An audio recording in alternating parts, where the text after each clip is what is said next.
방금 읽었던 시편 2편 11절의 본문을 가지고 하나님을 두려워하라 라는 제목의 말씀을 나누려고 합니다. 자, 두려워한다는 것, 여러분들 가운데 두려움을 많이 타시는 분도 있고 좀 적게 타시는 분들이 있지 않을까 생각됩니다.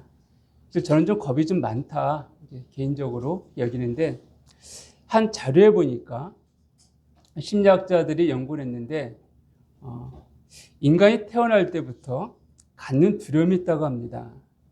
크게 5가지 정도로 이제 구분을 했는데, 첫 번째는 흑암, 어둠이죠. 그 두 번째는 보호자의 상실, 세 번째는 이상한 물건, 네 번째는 갑작스러운 소음, 5번째는 뱀. 이 5가지는 인간이 태어날 때부터 어린아이죠. 그러니까 그 어린아이부터 잠재되어 있는 두려움이다.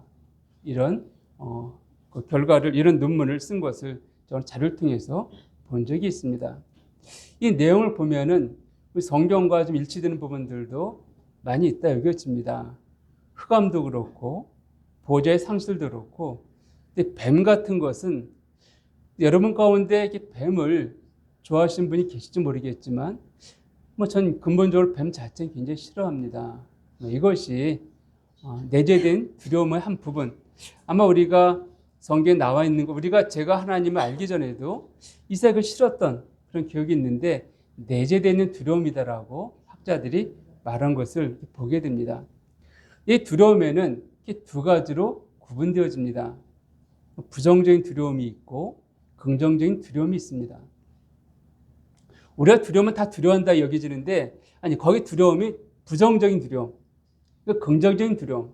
이 긍정적인 두려움을 우리가 경외하다라는 단어로 이제 바꿔서 우리가 표현하기도 하지만 근본적으로 2가지의 두려움이 존재합니다. 이 두려움에 대한 단어를 히브리어로 보게 되면 3가지로 쓰여져 있습니다.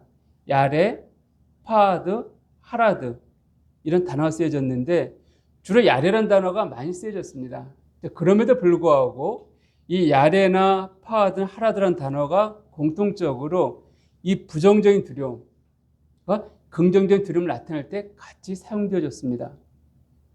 그 반면에 헬라어에서도 이 두려움을 나타내는 단어가 3가지 쓰여졌는데 포보스, 데일리아, 율라베이아, 이런 단어가 좀 쓰여졌습니다. 물론 이 중에서 포보스라는 단어가 제일 많이 사용되어졌는데, 이 데일리아라는 단어는 이 구약에 있는 그 히브리어와는 다르게 아주 부정적인 두려움에 대해서 강하게 언급할 때 이 단어가 쓰여졌습니다.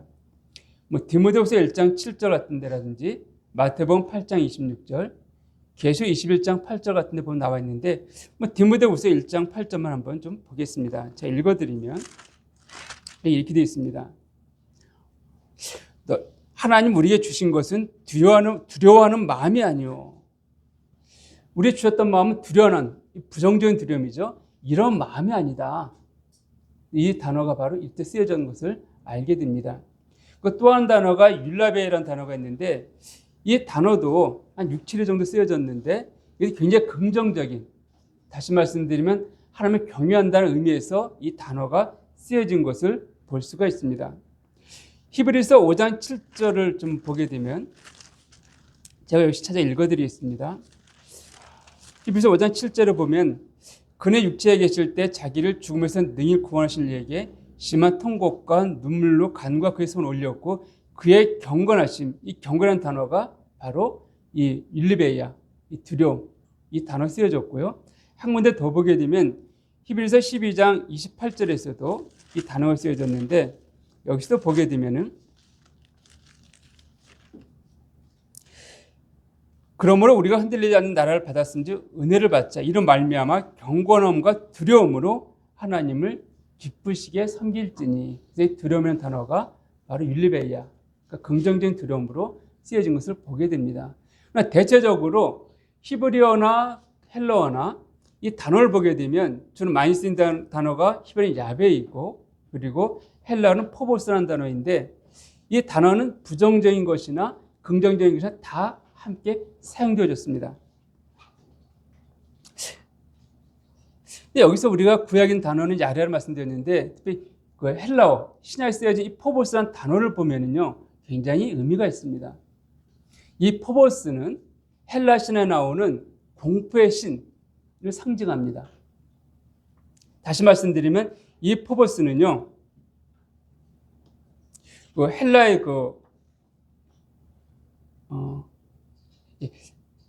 헬라어 단어 가운데에서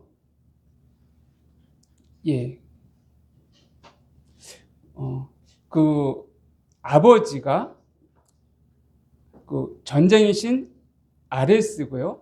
그리고 어머니가 사랑과 미의 여신 아프로디테의 아들로 공포의 신을 상징하는데, 이 단어에서 영어 포비아라는 단어가 나왔습니다. 그 포비아라는 단어 언어가 바로 이 헬라어 포보스에서 나온 것이죠.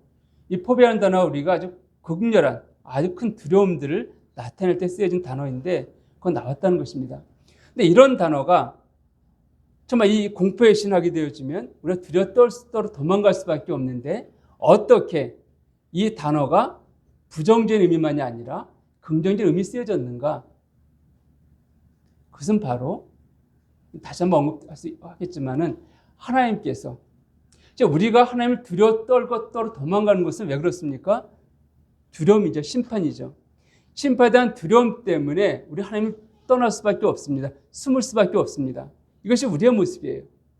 하나님께서 은혜로 말미암아, 그리고 우리 예수의 사랑으로 말미암아 그 두려움을 무엇으로 바꿨습니까? 하나님 앞에 설 수 있는 그것을 바꿨다는 것이에요. 그래서 우리가 이 경이란 단어, 두려움이라는 단어가 신약성에서 긍정적으로 표현할 때 경이한다는 단어 이제 많이 번역되어 있는데, 똑같은 두려움이지만은 저는 부정적인 두려움, 이것이 하나님의 은혜를 깨닫게 되어질 때 오히려 그분께서 이렇게 위대하시고 영광스러운 분께서 나를 이렇게 사랑하셨구나 알게 될 때 오는 그 전율함들이 있죠. 그 단어로 바뀌어진 것을 우리가 알게 됩니다. 자, 어쨌든 간에 다시 한번 나중에 나누도록 하고요. 자, 본론으로 들어와서, 자, 여기 이제 제가 이 두려움은 두 가지가 있다고 말씀드렸습니다. 부정적인 두려움과 긍정적인 두려움이 있는데, 사람들이 왜 부정적인 두려움을 갖게 되는가? 이거 하나님께 원하시는 마음이 아니라고 성경 언급하고 있음에도 불구하고, 왜 인간은 태어나면서부터, 아까 심리학자 말했잖아요. 왜 태어나면서부터 우리는 그런 두려움들을 갖게 되어졌는가? 그것은요, 바로 죄 때문이다라고 성경은 말하고 있습니다. 그 첫 번째, 하나님 향하여 갖게 되는 부정적인 두려움의 첫 번째는 죄 때문입니다. 창세기 3장을 보게 되면 우리가 잘 알고 있는 선악과와 그걸 따먹은 아담과 하와에 대해서 언급된 것을 우리가 알 수가 있습니다. 자, 3장 10절을 보겠습니다. 창세기 3장 10절을 보면, 이르되 내가 동산에서 하나님의 소리를 듣고 내가 벗었으므로 두려워하여 숨었나이다. 처음으로 이 두려워한다는 단어가 사용된 것이 바로 창세기 3장 10절인데, 아담이 하나님의 음성을 듣고 두려워하여 숨었다라고 말하고 있습니다. 그 전까지 아담과 하나님의 관계는 어떤 관계였습니까? 하나님의 임재가 나타나고 아담과 함께 교제하고 이런 대상이었습니다. 그 에덴 동산에서 함께 거닐면서 교제하며 하나님 주님을 누렸던, 그 은혜와 기쁨을 누렸던 이런 관계였습니다. 근데 그런 관계가 하루아침에 바뀌어버린 거예요. 두려워하는 관계로 바뀌었습니다. 무엇 때문에요? 죄 때문에. 아담이 하나님께 금하신 선악과를 딱 먹고 난 그 결과, 그가 죄를 짓고 나서 그 두려움들이 바로 하나님 대했을 때 두려워한다라고 표현한 것을 우리가 볼 수가 있습니다. 출애굽기 20장에서도 약간 다른 내용이지만, 이스라엘 백성들이 모세가 하나님께 십계명을 받으러 시내산에 올라갔습니다. 그때 이스라엘 백성들이 뭐라고 고백하냐 하면 이렇게 고백하고 있습니다. 출애굽기 20장 18절과 19절을 보면, 뭇백성이 우레와 번개와 나팔 소리와 산의 연기를 본지라. 그들이 볼 때에 떨며 멀리 서서 모세에게 이르시되, 당신이 우리에게 말씀하소서 우리가 들으리이다. 하나님이 우리에게 말씀하시지 말게 하소서. 우리가 죽을까나이다. 자, 죄를 지은 인간이 거룩한 하나님 앞에 나갈 수가 있습니까? 없습니까? 나가게 되어지면 죽음을 당할 수밖에 없습니다. 여러 번 말씀드렸지만 거룩하신 하나님은 죄를 용납할 수 없는 분이세요. 그래서 죄 있는 인간이 그 상태로 함께 나오는 것에 대해서 용납할 수 없기 때문에 그들은 죽을 수밖에 없습니다. 그러니까 이스라엘 백성들은 그들의 죄의 문제 해결되지 않았기 때문에 그 하나님의 임재를 바라보았을 때 오히려 그 영광스러운 앞에서 찬양하며 좀 높인 것이 아니라 두려워 떨었다라고 성경은 말하고 있습니다. 그 모세를 통하여서 하나님을 우리가 직접 보지 않게 해주십시오. 당신이 말씀해 주세요. 이렇게 말한 것을 보게 됩니다. 우리의 인간의 근본적인 마음이 무엇이 있습니까? 죽음에 대한 두려움이 있습니다. 왜 죽음을 두려워하나요? 죽음의 끝이라고 말하면서 왜 죽음을 두려워합니까? 죽고 난 다음에 무엇이 있다고요? 하나님의 심판이 있기 때문에 그런 거예요. 하나님의 얼굴을 대하기 때문에 인간의 마음 가운데 그 얼굴을 대한다, 이것에 대한 두려움이 있는 것이에요. 왜요? 근본적으로 죄의 문제 해결되지 않았기 때문에 그런 것입니다.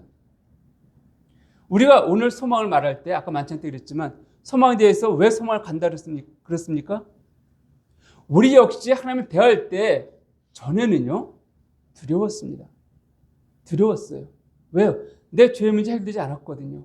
이런 상태에서 그분을 대하게 되어지면 죽음은 끝이야가 아니라 영원의 형벌과 심판이 있는 것을 알기 때문에 우리는 본능적으로 그 죽음을 두려워한 것이에요. 마치 인간이 태어나면서 갖게 된 그 공포, 흑암, 보호자로부터의 보호자의 상실, 이 뭘 말합니까? 흑암은요 하나님이 거하지 않는 그 상태를 말합니다. 어둠이에요. 그 보호자의 상실, 하나님께서 우리의 보호자 되셨는데 보호하지 아니하신다는 거예요. 인간이 근본적으로 갖고 있는 두려움이라고 심리학자들이 신학자들이 아니에요. 인간 심리 연구한 사람들이 어린 아이를 연구했을 때 이것이 있더라고 말하고 있는 것입니다. 이 두려움은 나이와 상관이 없이 갖는 두려움이에요. 왜요? 하나님과 문제가 해결되지 않게 되어지면 갖게 되는 두려움입니다. 그렇기 때문에 요한계시록 보게 되면 하나님의 진노가 임했습니다. 요한계시록 6장을 보게 되면 이제 일곱 인의 심판이 나오는데 7년 대환란 때 우리가 멀지 않은 이 땅이 이루어질 일입니다. 7년 대환란 때 어떤 일이 생깁니까? 요한계시록 6장 12절부터 보게 되면 내가 보니 여섯째 인을 떼실 때 큰 지진이 나며 해가 검은 털로 짠 상복같이 검어지고 달은 온통 피같이 되며 하늘의 별들의 무화과 나무가 대풍에 흔들려 설육은 열매가 떨어지는 것 같이 땅에 떨어지며 하늘은 두루마리가 말린 것 같이 떠나가고 각 산과 섬이 제자리에서 옮겨지며 땅의 임금들과 왕족들과 장군들과 부자들과 강한 자들과 모든 종과 자유인이 굴과 산들의 바위 틈에 숨어 산들과 바위에게 말하되 우리 위에 떨어져 보좌에 앉으신 이의 얼굴에서와 그 어린 양의 진노에서 우리를 가리라. 하나님의 얼굴을 보지 않게 해달라는 거예요. 하나님의 얼굴을 보지 않는다고 그 진노가, 그 심판이 멈춰질까요? 그렇지 않습니다. 약간 다른 얘기지만 일본에 30년 안에 큰 지진이 임할 것이 70%, 80%까지 임한다라고 일본 정부가 발표했습니다. 또 최근에는 군마 지역인가요? 지진 났던 지역인데 거기에서는 10년 내에 큰 지진이 일어날 확률이 90%다라고 발표했습니다. 우리가 몇 년, 2000 몇 년도죠? 일본의 그 큰 지진 났을 때 그 쓰나미 같은 것들 우리가 영상 때문에 많이 보고 있습니다. 그거보다 더 큰 지진이 곧 임할 거라는 거예요. 30년 안에, 10년 안에. 그러니까 우리가 어떤 마음으로 살아야 될까요? 그 지진 앞에서, 그 심판 앞에서 저 두려워 떨며 오히려 하나님께 나와야 됨에도 불구하고 그대의 마음이 어떠합니까? 전혀 변하지 않습니다. 완고합니다. 이것이 바로 인간의 본성이에요. 무엇인가 피할 길이 있겠지. 그러다 그런 진노가 임하게 되어지면 하나님 계시는데 왜 우리에게 이런 진노를 베푸시는가? 라고 자기의 죄악들을 고백하는 게 아니라 오히려 공의로 하나님을 판단하고 그분에 대해서 원망과 불평하는 것들, 오늘 요한계시록 6장에 나왔던 이 사람들이죠. 그런 모습들을 우리는 보게 될 것입니다. 자, 어쨌든 우리 마음에 있는 근본적인 두려움이 무엇 때문인가? 죄에 대한 결과입니다. 죄에 대한 두려움이 있다는 것이에요. 이 땅을 살아가면서도 우리가 죄를 지었을 때 어떤 마음입니까? 두렵잖아요. 뭐 여러분들이 뭐 경찰서에 가거나 그런 죄를 지었다 여기지는 않습니다. 그러나 때때로 우리가 어릴 때라든지 제가 그런 고백 드린 적 있었죠. 제가 그 초등학생 때 그 어머니 가방이나 아버지 주머니에 이렇게 뒤져갖고 동전 갖고서 이제 뭐 사모은 적이 있었다라고요. 이렇게 했을 때 제 마음이 어땠는지 혹시 경험하신 분이 계실지 모르겠지만 정말 두려웠습니다. 그날은요, 아버지 엄마의 눈을 마주치지 않고 피하려고 했습니다. 그래서 방이 하나짜리니까 피할 수는 없어요. 혹시라도 알까봐 아직 굉장히 착한 척을 많이 했습니다. 혼 안 나려고. 왜? 두려우니까. 죄는 항상 이런 두려움을 동반할 수밖에 없습니다. 우리가 갖는 부정적인 두려움의 첫 번째는 죄 때문입니다. 자, 두 번째로는 우리가 구원받고 믿음을 살아가고 있습니다. 근데 믿음을 살아가는 그 삶 가운데서도 우리가 닥쳐오는 시험 때문에 두려워할 때가 있습니다. 우리가 믿음대로 말씀대로 살아갔으면 그런 시험들 없이 정말 잘 일이 풀려야 될 것 같은데 예상치 않은 어려움들이 올 때가 있다는 거예요. 출애굽기 14장을 보면 이스라엘 백성들이 홍해를 출애굽했습니다. 애굽에서 신나게 막 나왔어요. 유월절 만찬하고 나서 당당히 나오다가 하나님께서 가던 길을 멈춰서 야, 그 길로 가지 말고 내가 이쪽 길로 가라고 인도하신 길이 있습니다. 자, 14장 2절 보면 이스라엘 자손에게 명령하여 돌이켜서 바다와 믹돌 사이에 비하히롯 앞 곧 바알스폰 맞은편 바닷가에 장막을 치게 하라. 근데 그 장막을 치게 하라는 것이 어떤 것입니까? 우리가 지난번에 종시형제가 이제 슬라이드에서 보여줬지만은 앞에는 홍해가 있습니다. 양쪽 옆에는 무엇이라고요? 절벽이에요. 뒤에 공간밖에 없어요. 내가 들어온 공간밖에 없습니다. 나가려면은 바다 건너갈 수 없잖아요. 그래서 나가는 길밖에 없어요. 근데 바로가 이 소식을 들었습니다. 3절에 보니까 바로가 이스라엘 자손에 대해 말하기를 그들이 그 땅에서 멀리 떠나 광야에 갇힌 바 되었다. 자, 바로가 이제는 뭐 떠나고 나서 멋지게 한 바퀴 이러고 있는데 보니까는 그들이 앞에 바다가 있는데 양쪽 절벽이 있고 거기서 머물고 있대요. 그래? 도망가지 못하겠네. 빨리 쫓아가면 잡을 수 있겠구나. 라고 얘기해서 그들은 그때 말한 전차죠. 말이 끄는 그 수레를 타고 쫓아왔습니다. 그러니까 이스라엘 백성들이 그 바다 앞에서 머물러 있으면서 왜 이리 인도하셨지라고 어쨌든 준비에 뭔가 길이 있겠다라고 했는데 멀리서 뭐가 들려옵니까? 말발굽 소리가 들려와요. 이게 무슨 소리지 봤더니 바로의 군대가 쫓아오고 있습니다.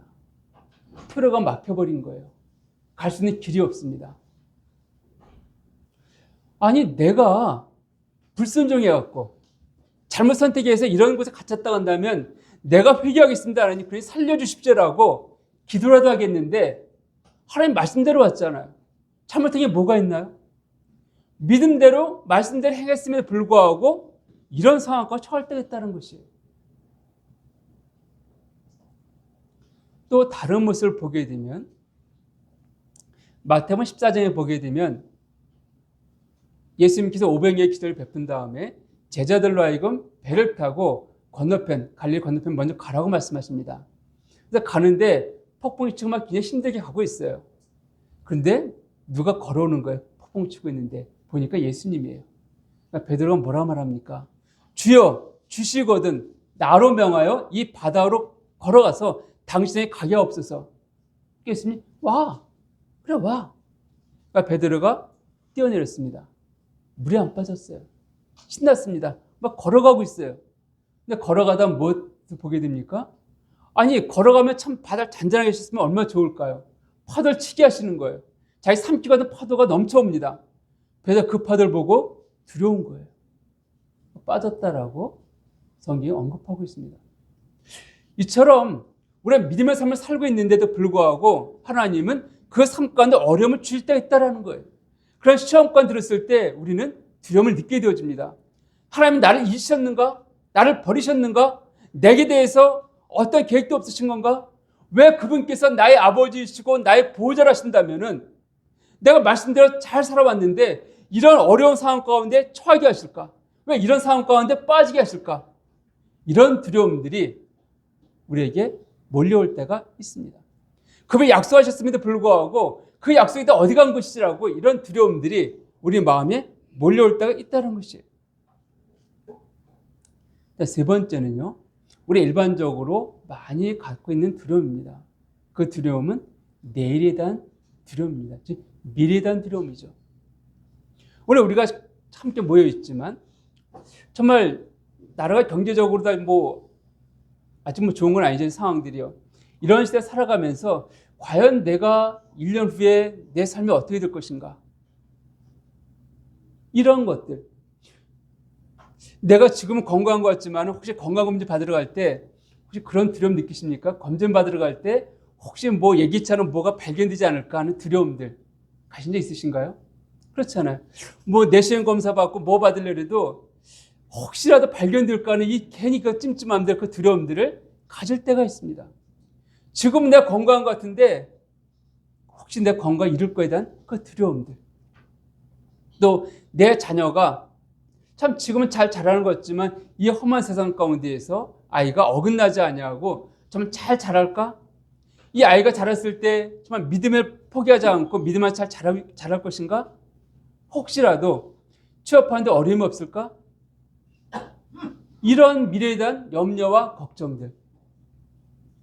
또 내가 직장생활하고 있지만은 혹시 우리 회사에 어려움이 있어갖고 정리해고라든지 명퇴 같은 거 하게 되어지면 내가 과연 버틸 수 있을까? 이러한 아직 우리 가운데 닥치지 않았지만 미래 생각할 때 주변 환경을 보게 되면서 갖게 되는 두려움들이 우리 가운데 있다는 것입니다. 이런 두려움들이 마음을 지배할 때가 있습니다. 심지어는 운전을 하다가도요, 가끔 우리가 뉴스에 볼 때가 있죠. 나는 운전을 잘하고 있는데 상대방 차가 중앙선을 넘어와서 내 차를 박을 수도 있습니다.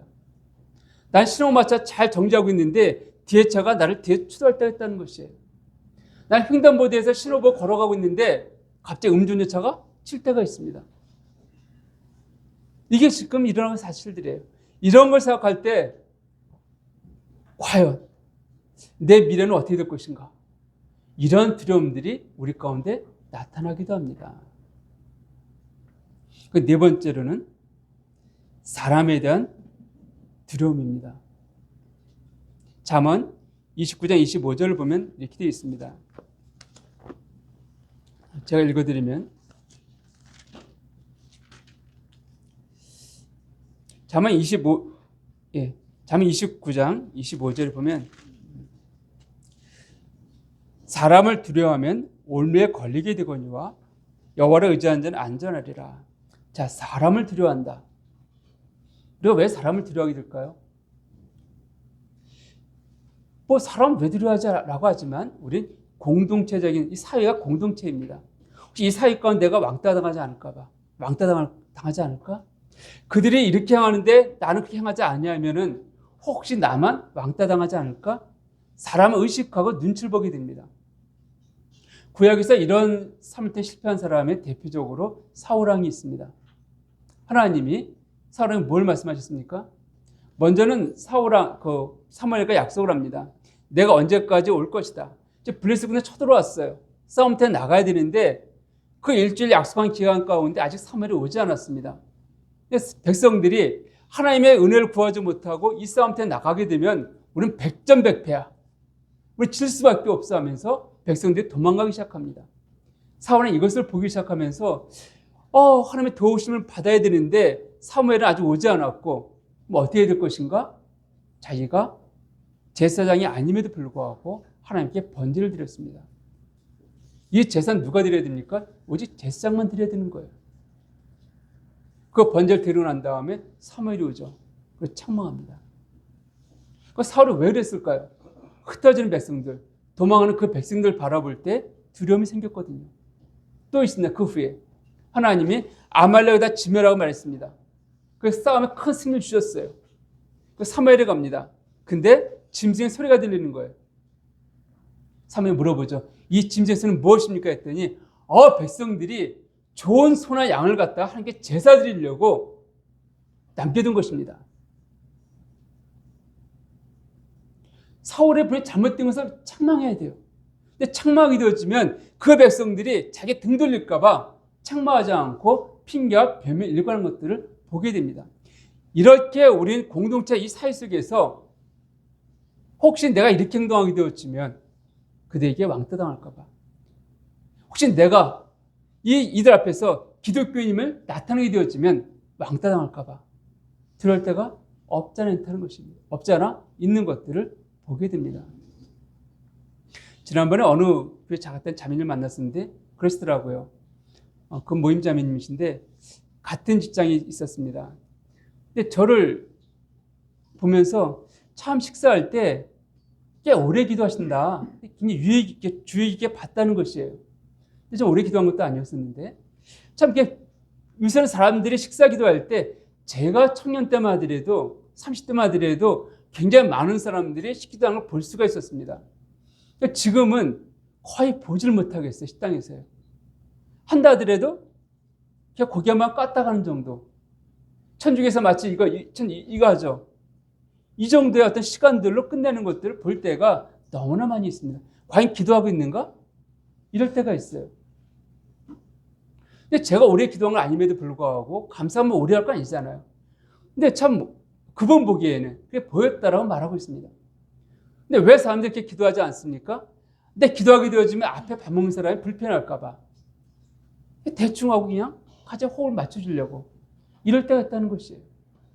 혹시 같이 어울리지 않으면 내가 왕따 당할까 봐 이런 두려움들이 갖고 있습니다. 이런 두려움으로 말미암아 내용은 다르지만 그런 두려움들이 우리 마음에 들어올 때 그 두려움이 우리의 마음을 지배하게 되어지고 우리는 그 두려움의 종이 되어 살아갈 수밖에 없는 것을 우리가 보게 됩니다. 히브리서 2장 15절을 보면 이렇게 기록되어 있습니다.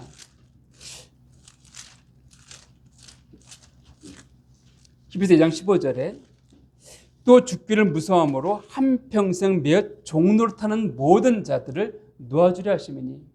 이 두려움은 어떤 두려움입니까? 죽음에 대한 두려움이었습니다. 죽음에 매여서 종노릇하는 자들. 그러니까 두려움의 내용은 다르지만 그 두려움이 우리의 마음을 지배하기 시작하면은 그 두려움이 내 삶을 이끌어가는 것을 보게 됩니다. 보게 되어져요. 직장에서 명탈당하게 되어졌다. 아니면 정리해고 당했다. 그러니까 내가 뭘 먹고 살지? 이런 고민이, 이런 두려움이 들어오기 시작하면은 그 두려움이 자기 인생을 지배하는 것이에요. 그러니까 하나님의 뜻이 무엇인가 살피기보다도 그 두려움에서 못 벗어나왔고 매여 사는 자들을 종종 보게 되는 것입니다.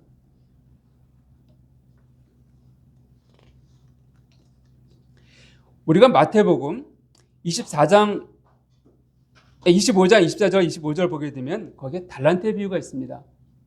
그 달란트에 비해서 한 달란트 받은 자가 뭐라고 고백합니까?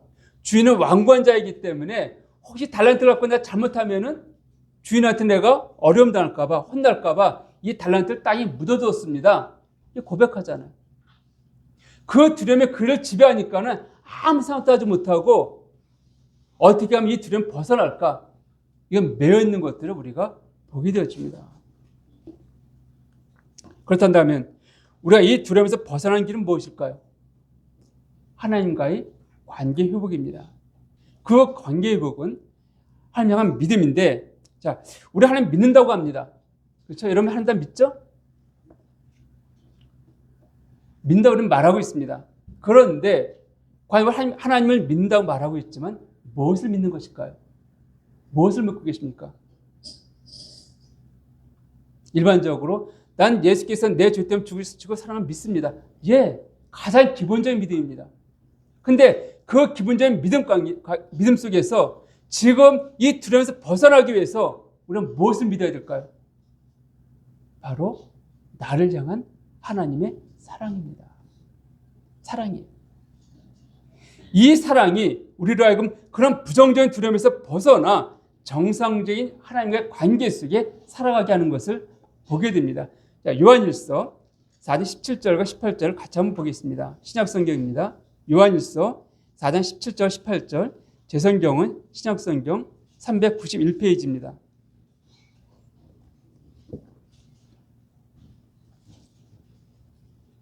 자, 4장 17절과 18절입니다. 요한일서 제가 읽어드리겠습니다. 이로써 사랑이 우리에게 온전히 이루어진 것은 우리로 심판날에 담대함을 가지게 하려 함이니 주께서 그러하심과 같이 우리도 이 세상에서 그러하니라. 사랑 안에 두려움이 없고 온전한 사랑이 두려움을 내쫓나니 두려움에는 형벌이 있음이라. 두려워하는 자는 사랑 안에서 온전히 이루지 못하였느니라. 자, 두려워하는 자는 무엇을 이루지 못했다고요? 사랑 안에서 온전히 이루어지지 못했다. 그 사랑 온전히 깨닫지 못했다는 것이에요. 그럼 그 사랑이 무엇입니까? 19절에 우리가 사랑함은 그가 먼저 우리를 사랑하셨습니다. 내가 하나님 사랑, 그 사랑 때문에 두려움에 벗어나는 것이 아니라 하나님 날 사랑하셨기 때문에 그 사랑 때문에 우리가 두려움에서 벗어날 수 있다는 것이에요. 자녀가 잘못했습니다. 부모한테 혼날 때가 있어요. 혼나게 되어지면 어떻게 합니까? 아버지가 매를 들었습니다. 두려움의 대상이죠. 근데 그 두려움에서 어떻게 벗어날 수 있을까요? 아버지가, 엄마 그러잖아요. 아버지 혼내고 나면은 엄마 그러죠. 야, 아빠는 미워서 그런 거 아니야. 내가 잘못해서 그런 거 아니잖아. 그런 거잖아. 근데 네가 잘했으면 혼나지 않잖아. 이러면서 아버지에 대한 신뢰가 다시 회복되어지는 것을 아직 경험하게 됩니다. 그렇지 않나요? 그러니까 저는 그랬습니다. 제 아내가 혼나면은 저는 제 아이를 달래줬고요. 제가 혼낼 때는 제 아이가 시간이 지나서 달래줬습니다. 물론 혼나자마자 바로 달래주는 건 좋지 않습니다. 그러나 혼내고 난 다음에 좀 시간이 지나고 난 다음에 그 아이 잘못 다시 한번 달래주고, 그러나 왜 혼났는지에 대해서 아버지의 마음이, 너를 혼냈던 아버지의 마음이, 어머니의 마음이 너를 미워해서가 아니라 무엇 때문이다? 너를 사랑하기 때문이다. 이걸 회복시켜주잖아요. 근데 관계 회복되지 않습니까? 그렇습니다. 내가 아버지 사랑 이것이 아니라 그 하나님께서 나를 사랑하신다. 이 사랑을 내가 확신하게 되어질 때 모든 두려움들은 사라집니다. 사랑하시는 그분께서 나로 하여금 두려움 가운데, 그 흑암 가운데, 그 어둠 가운데, 그 고난 가운데 놔두실 리가 없잖아요. 없잖아요. 그렇기 때문에 이 사랑 확실한 자들은 뭘 고백합니까? 10편 23편 4절을 보면 내가 사망의 음침한 굴자를 다닐지라도 해를 두려워하지 아니할 것은 주께서 나와 함께 하십니다. 그 어려운 가운데서도 주님 나와 함께 하시구나, 이 어려움들 극복해 하시는구나, 도우시는구나, 이 확신, 목자 나를 상당한 이 확신, 이것들이 그 사망의 음침한 골짜기에서도 두려워하지 않고 걸어갈 수 있는 것입니다. 또 이사야서 41장 10절 말합니다. 두려워하지 말라, 내가 너와 함께함이니라. 놀라지 말라, 나는 네 하나님 믿음이니라. 내가 너를 굳세게 하리라. 참은 나의 의로운 오른손으로 너를 붙들리라. 말씀하시잖아요. 그 두려워하지 마. 내가 너와 함께하잖아. 널 도와주고 있잖아. 내가 지키고 있잖아. 그 확신, 그 사랑의 확신이 있기 때문에 우리가 두려워하지 않고 건너갈 수 있는 것입니다. 일단 로마서 8장 28절을 보게 되면 하나님 사랑하는 자, 곧 그 뜻대로 부르심을 입은 자들에게는 모든 것이 합력하여 선을 이룬다. 하나님 사랑하는 자, 내가 그분의 사랑을 깨닫게 되어지고 이제 그 사랑 안에서 내가 지금 산다 고백했을 때 내가 당하는 그 모든 것들이 어려움이 아니라 하나님 선을 이루시기 위한 방편으로 쓰시겠다는 말씀하고 있습니다. 더 나아가서 로마서 8장 32절을 보면 자기 아들을 아끼지 아니하시고 내어주신 그 하나님께서 어찌 그 아들과 함께 우리의 모든 것을 은사로 선물을 주지 아니하셨겠느냐. 하나님이 너를 사랑해서 그 아들까지 주셨는데 무엇을 너 주인데 아까워하겠냐. 너를 위해서 주는 것에 대해서 아까워할 것이 무엇이 있느냐. 그러니까 두려워하지 마. 네가 당하는 그 어려움들은 비록 네가 잘못했다 할지라도 내가 널 사랑하기 때문에 그 어둠에서 내가 널 건져낼 것이다. 이끌어낼 것이다. 이 사랑의 확신, 이것입니다. 그렇기 때문에 자, 두 번째는 긍정적인 두려움인데 우리가 이 하나님의 사랑을 온전히 깨닫게 되면서 무엇보다도 나를 사랑한 그 사랑의 주체가 누구인지를 알게 되면 될수록 우리는 그분 앞에 진정한 두려움, 다시 말씀드리면 진정한 경외감을 갖고 서게 될 것입니다. 19세기 초에 활동했던 영국의 유명 문학가 찰스 램이 말하기를 자기 방에 영국 사람에게 있어서 여왕은 굉장히 중요한 사람입니다. 근데 그 여왕이 들어오면은 모자를 받겠다는 것이에요. 이게 존경의 표시입니다. 근데 영국의 대문호인 셰익스피어가 들어오게 되면 자리에서 일어서겠다는 것입니다. 이건 정말 극존경의 표현입니다. 근데 그저 그 방에 예수 그리스도가 들어오게 된다면 우리는 무릎을 꿇고 경배할 것이다. 누구에 따라서 이 찰스 램의 그 표현이 달라지고 있습니다. 참 존경의 태도가 달라지는 것이에요. 여러분들 가장 지금 만나고 싶은 사람이 누구입니까? 가장 존경의 대상이 누구입니까? 어떤 사람은 뭐 연예인이 될 수도 있을 것이에요. 어떤 사람은 아주 내 분야에서 최고의 학자가 될 수 있을 것입니다. 어떤 분은 내 회사에서 최고의 높은 지위 있는 사람, 회장이겠죠. 군인들은 뭐 저도 군대 갔다 오시면 아시죠? 그 별 하나짜리만 있어도요. 그 앞에서 어떻게 됩니까? 고기도 못 듭니다. 고기도 못 들어요. 근데 별 3개, 4개짜리를 보게 되면은 제정신이 아닙니다. 제정신이 아니에요. 아니 그 사람 나한테 뭐라 할 것도 아니에요. 근데 계급이라는 것이 그렇게 우리를 만들어 놓습니다. 하물며 온 우주를 창조하신 그 하나님, 우리가 그 하나님 창조하신 자연의 만물을 보면서도 어떤 마음이 듭니까? 경이로운 편하잖아요. 어떻게 이렇게 뭉정한 자연을, 이게 멋있는 자연을 감탄하지 않습니까? 그걸 보면서도요. 그 경이로움에 우리가 주눅들지 않습니까? 근데 그걸 창조하신 분이 있다면 그런 무릎 꿇는 것들은 너무 자연스럽지 않습니까?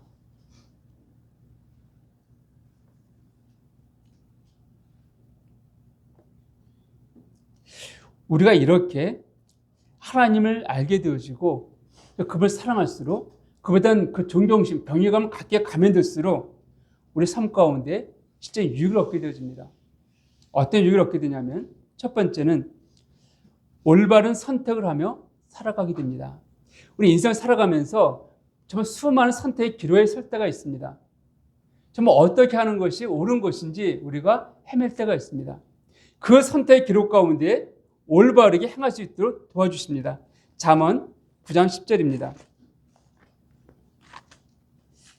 구약성경 잠언 9장 10절을 찾아 읽어드리겠습니다. 자, 여기 보면은 여호와를 경외하는 것이 지혜의 근본이요 거룩하신 자를 아는 것이 명철이니라. 자, 여호와를 경외하는 것이 지혜의 근본이다 이렇게 말하고 있습니다. 어떻게 행할 수 옳은 것인지 우리가 알지 못할 때 우리가 그분을 경외하게 되어지면 어떻게 결정하게 됩니까? 그분 뜻이 무엇인지를 알게 힘쓸 것이고 그분의 뜻 가운데서 우리가 그분이 기뻐하시는 것을 행하게 되어집니다.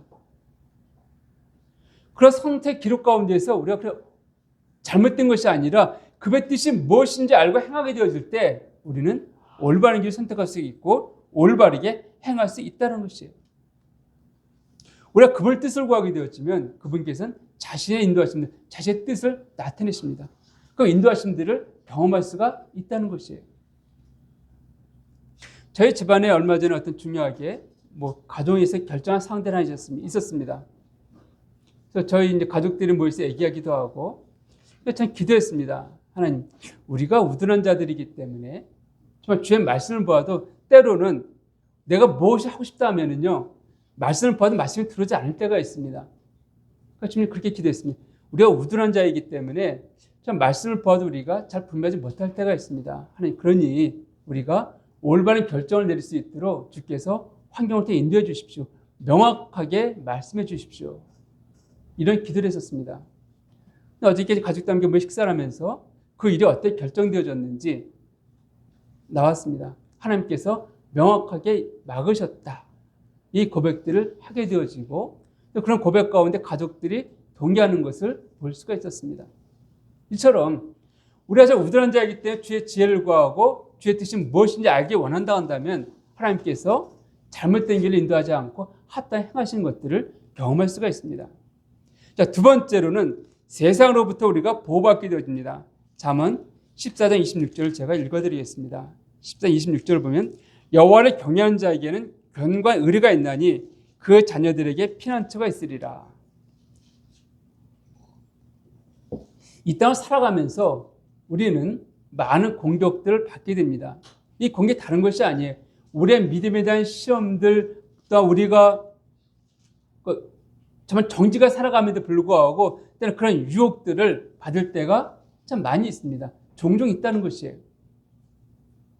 근데 그럴 때 하나님께 그런 것으로부터 우리를 지키시고 보호하신다라고 말씀하시고 있습니다. 시편 18편 2절을 한번 제가 더 읽어드리면 18편 2절을 보면 시편 기자 이렇게 고백하고 있습니다. 여호와는 나의 반석이시오 나의 요새시오 나를 건지시는 이시오 나의 하나님이시오 내가 그 안에 피할 나의 바위시오 나의 방패시오 나의 구원의 뿌리시오 나의 산성이시로다. 제가 예전에 말씀드렸지만 제가 하는 일들 가운데에서 누군가 그 일을 그만두게 하려고 했었습니다. 도저히 도움을 받을 곳이 없었어요. 잠재 주 앞에 기도하면서 그 일을 구했습니다.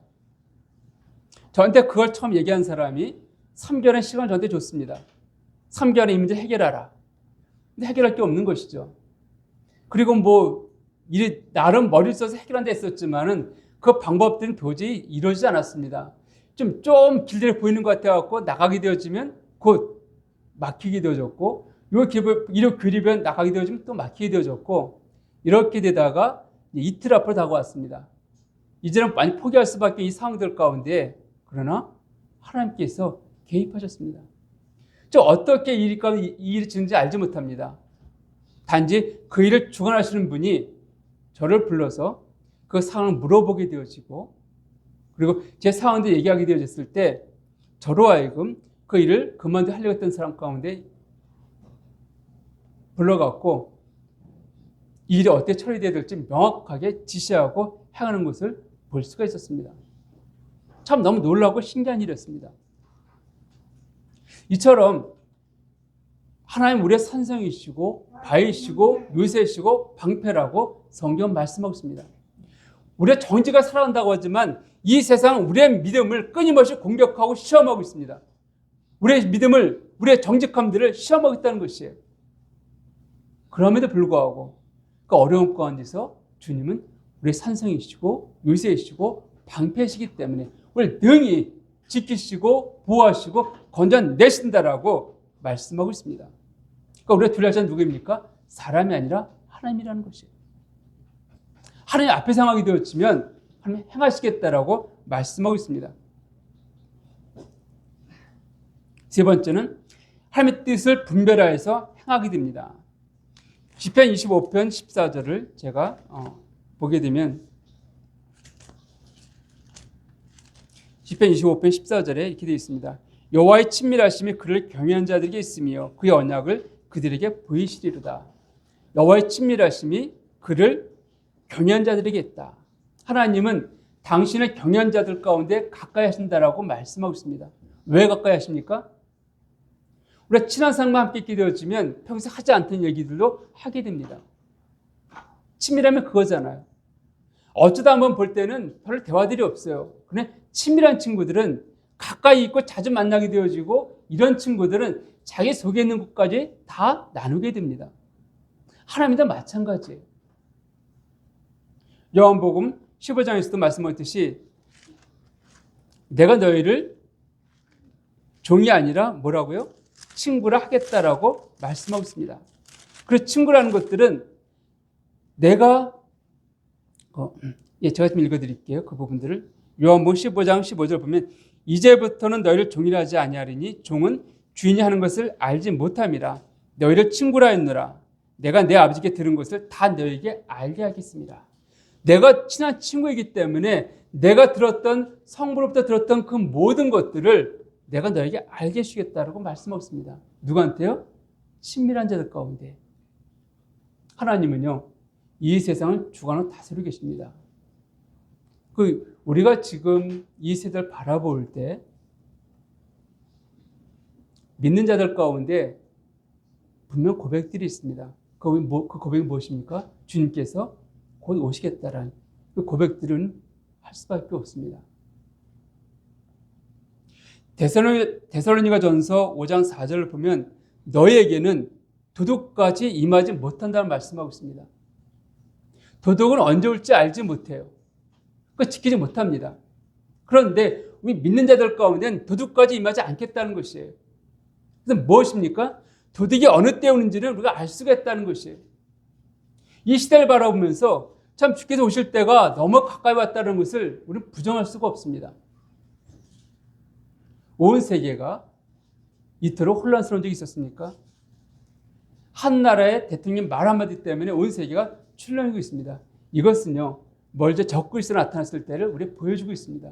그가 어떻게 이 세상의 통치권을 갖고 행사하는지를 나타내 보여주고 있다는 것이에요. 예전에 이런 적이 없었습니다.